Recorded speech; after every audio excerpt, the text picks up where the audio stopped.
Yang pertama mengenai sertifikasi pembuatan sertifikat untuk kampung tua.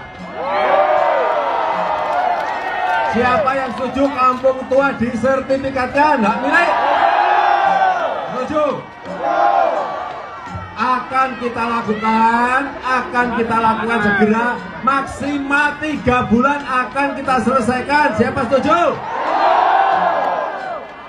3 bulan kampung tua akan kita sertifikatkan, akan kita selesaikan. Rencana Cina membangun pangkalan militer di Indonesia terungkap dalam berkas laporan yang disusun Kementerian Pertahanan Amerika Serikat atau Pentagon. Jika berkaca pada kerjasama militer, Indonesia masih bergantung pada asupan alutsista Amerika Serikat. Namun, jika menolak tawaran Cina untuk mendirikan pangkalan militer, Indonesia terancam kehilangan bantuan dan kerjasama ekonomi yang beberapa waktu ini gencar dilakukan antara Jakarta dan Beijing.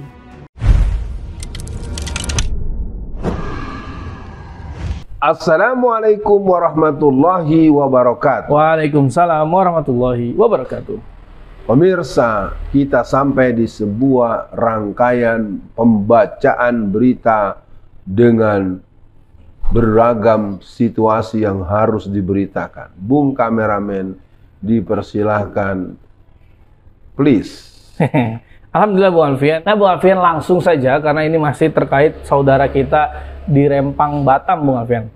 Jadi Bung Alfian, itu kan ada orang yang namanya Abang Long panggilannya, tokoh penting perlawanan Rempang ditahan di Polda Kepri.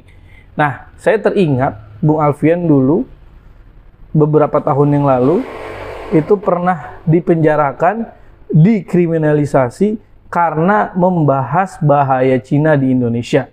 Nah, artinya Bung Alfian, kalau yang membahas bahaya Cina di penjara, kemudian yang membela tanahnya di penjara, berarti artinya yang sangat pro pada Cina sedang berkuasa dong Bung Alfian. Gimana respon awal Bung Alfian dengan fenomena yang saya sampaikan ini? Bismillahirrahmanirrahim. Pemirsa, betul Bung kameramen menyatakan bahwa itu adalah penyampaian saya dalam ceramah yang ada di hadapan orang banyak, dihadiri banyak orang dari perwakilan di seluruh Jawa Timur waktu itu. Temanya adalah membahas bahaya penjajahan Cina. Nah, kembali kepada pernyataan tadi, memang Cina ini telah mengalami satu proses menjadi hegemonik. Yep. Karena mereka tidak mendadak menjadi tuan besar dari para tuan-tuan yang ada. Jadi Cina ini sekarang sudah menjadi the big boss, the biggest boss, ya.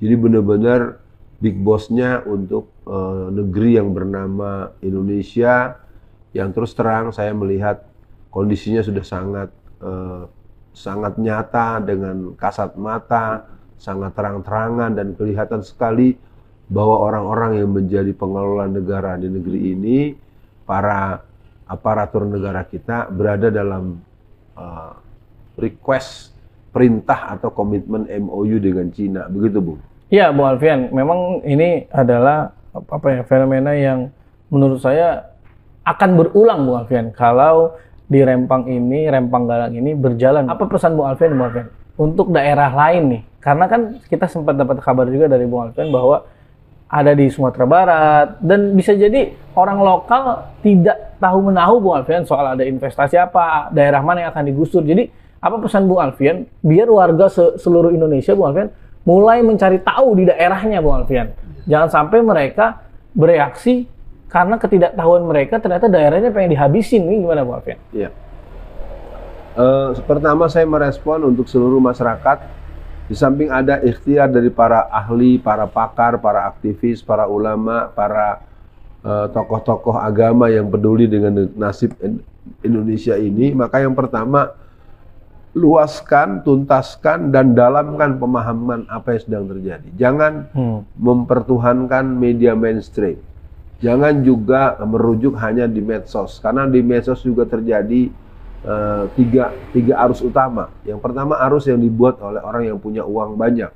Jadi buat pemirsa saya katakan medsos ini jangan dilihat sebagai kebenaran yang sifatnya lengkap. Dia bisa terjadi seolah-olah mendukung masyarakat, tetapi nanti ada clue 1, 2, 3 kalimat yang membuat kita menjadi anti klimaks dan malas.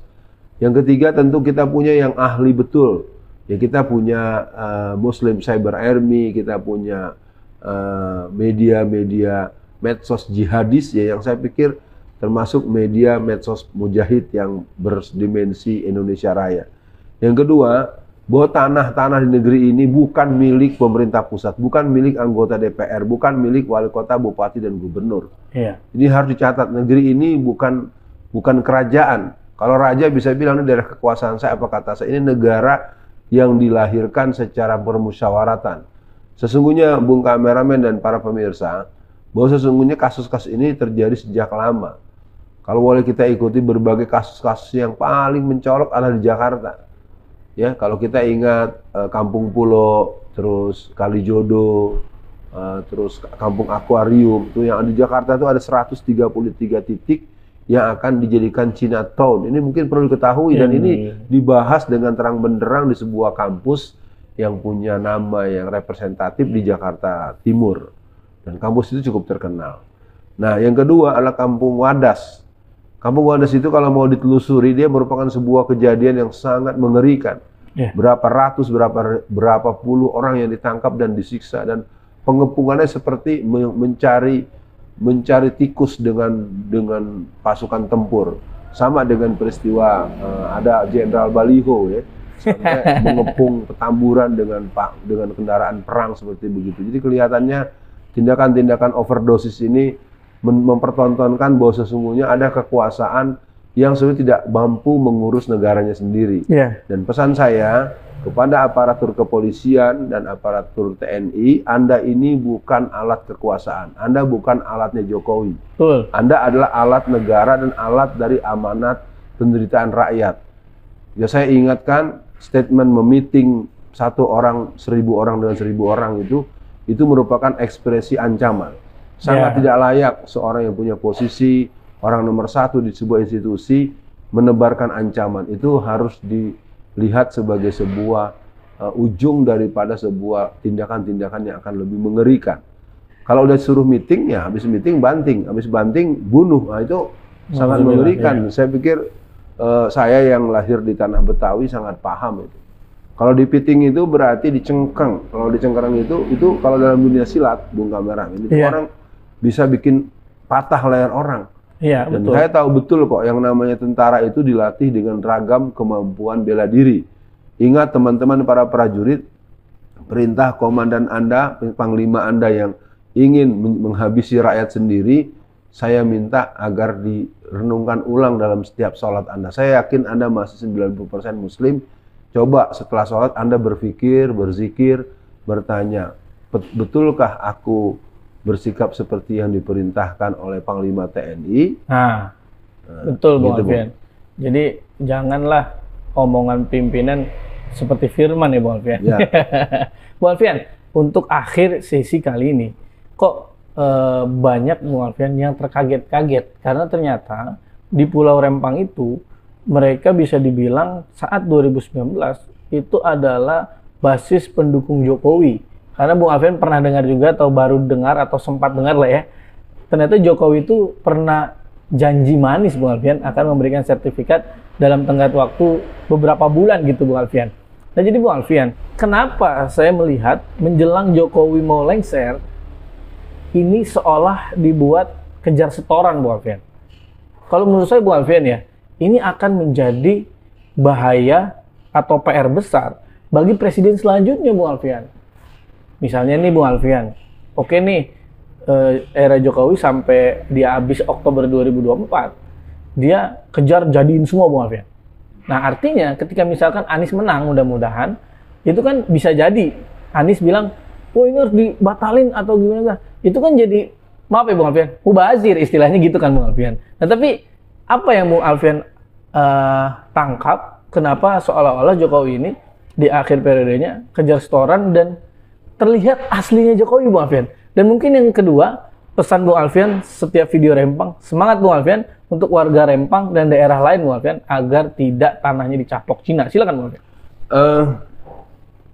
Di Rempang itu ada satu wilayah yang punya penduduk sekitar 7.000-an ya, antara 7.000 orang atau 7.000 kakak, yang jelas jumlahnya ribuan. Pada Pilpres kemarin itu suara untuk Jokowi Ma'ruf Amin itu sekitar 80%. Innalillahi. Artinya ini buat tim Jokowi, Anda harus bilang pada Pak Jokowi itu orang yang dulu pernah memilih Bapak. Janji untuk membuat sertifikat itu ada 3 bulan di saat Anda berkampanye di saat musim kampanye itu. Maka saya menyimpulkan sementara Pak Jokowi ini bukan seorang negarawan. Yang kedua, tidak ada visi menteri, yang ada visi presiden. Ya. Kenapa saya sebut ini, Bung Kameramen? Maka untuk seluruh persoalan yang ada, Bapak Presiden tidak bisa menyalahkan orang lain. Jangan Anda bilang kok yang begini aja nggak bisa. Itu kan memang agenda Anda. Betul. Jadi ketika ada kesalahan, ada keributan, ada kontra, ada hal-hal yang sifatnya resisten bahkan mengarah pada konflik, ya berarti Anda harus bertanggung jawab.